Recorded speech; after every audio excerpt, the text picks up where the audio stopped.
Sa DSR printed po namin, start po siya ng 8.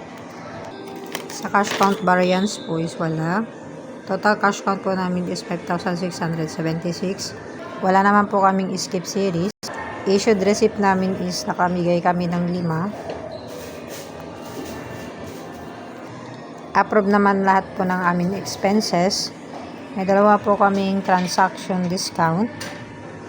Kasama po kami sa Hotspot Store checkout. Sa consumable use po namin nakagamit po kami ng vinyl white, black, DTF, and sublimation.